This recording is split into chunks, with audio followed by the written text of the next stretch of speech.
Hi, Sharon Diehl here. I'm a neuroendocrine carcinoma patient with stage 4 incurable cancer. I've had a rough couple of days. It's been my experience that when you get too high, when you get too happy, when you get too excited, too worked up, you have to crash on the other side of that.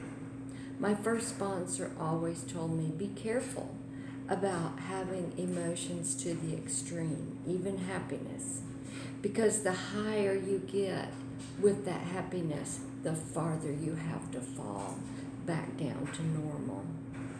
That may be a part of what's going on, because I finished writing my book and I was so excited.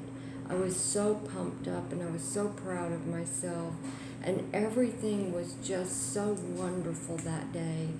And then it started getting a little bit harder and a little bit harder, and I'm having a hard time showing up today. I don't think I showed up yesterday. I did take my mastermind class this morning and I showed up to that, but I'm not feeling well. I took my temperature and it's low like it normally is. I'm not running a fever, but I don't generally feel well. I'm very nauseated, and some of that just goes with this cancer.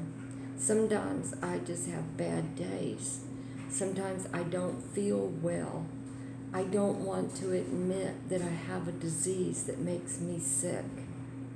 I have a disease because my body has cancer in it. And there's so much cancer in my body that they can't take it out.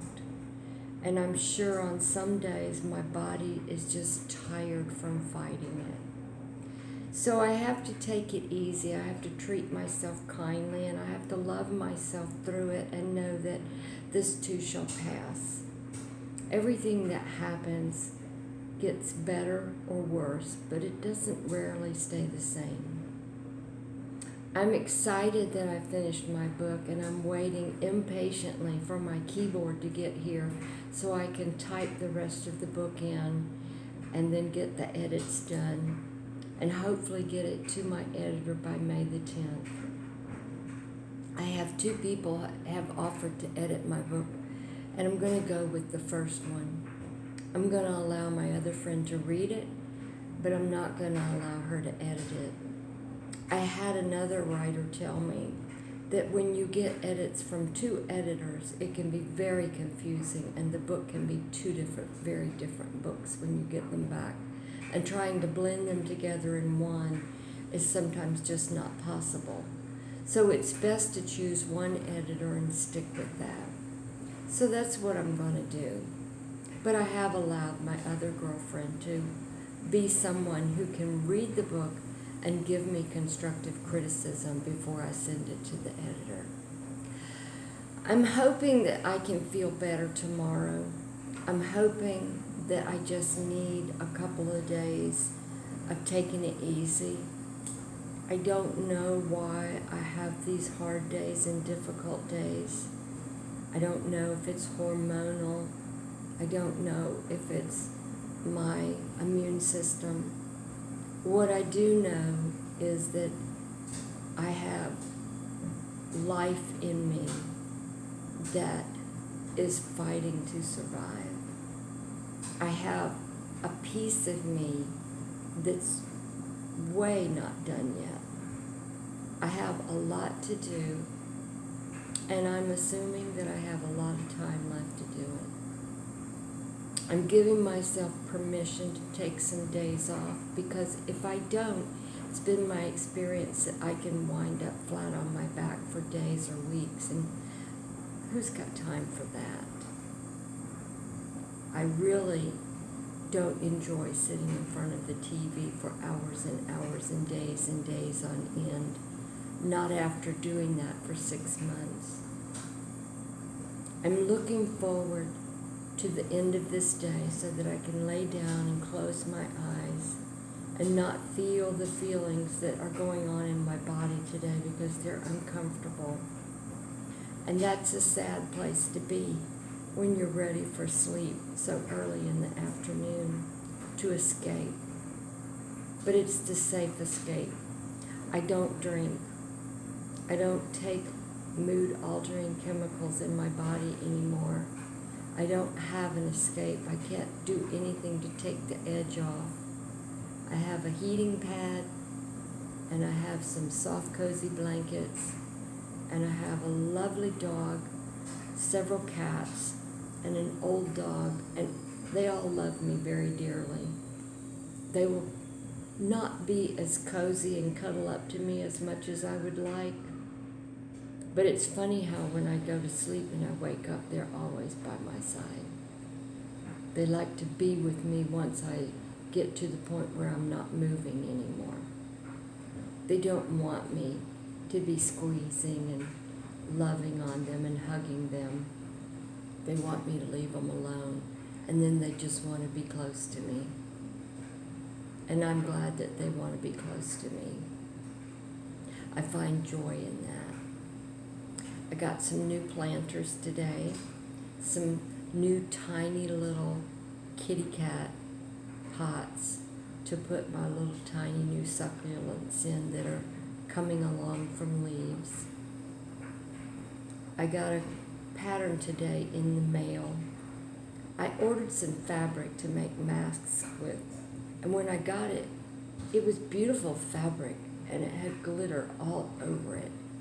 And I washed it, and everything in the washing machine and the dryer came out with glitter all over it. And if you know anything about fine glitter, you know you can't get it out of anything. And it's really dangerous to breathe into your lungs because it's like little tiny pieces of metal. And you don't want to make a mask out of that because you don't want to breathe that into your lungs. So I decided I would take this beautiful pink fabric and I would order a pattern, and I will try to sew a dress for my granddaughter who's 5.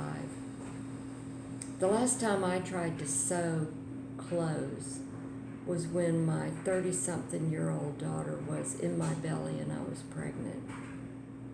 I can sew things with straight lines. I can do quilts and curtains and pillows, but it's been a long time since I've tried to sew any attire.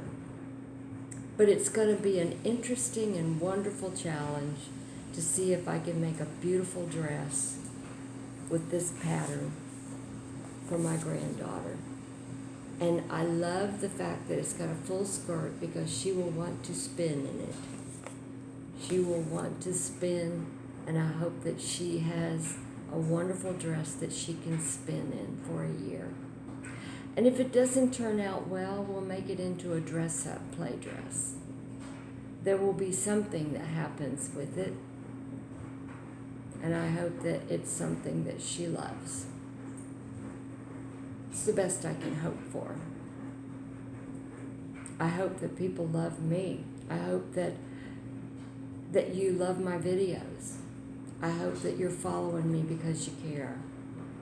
I hope that I say things that help people get hope and motivate them and encourage them. I want to be an encourager. I want to edit my book, have it go to print, and then I vision myself on a tour because there was a time in my life where I traveled with a woman who had a New York Times bestseller, and I traveled as her assistant. So I can see myself doing that. I would love to be on a book tour. Everybody has to have a dream. And I dream of having my book published, and I dream of being a motivational speaker one day. I hope that I've said something that motivates you. Thank you for my 32 subscribers. You guys mean more to me than you will ever know. Hope that you want to come back and hear more tomorrow, and I hope that I feel good enough to get on and speak. Until then, be blessed.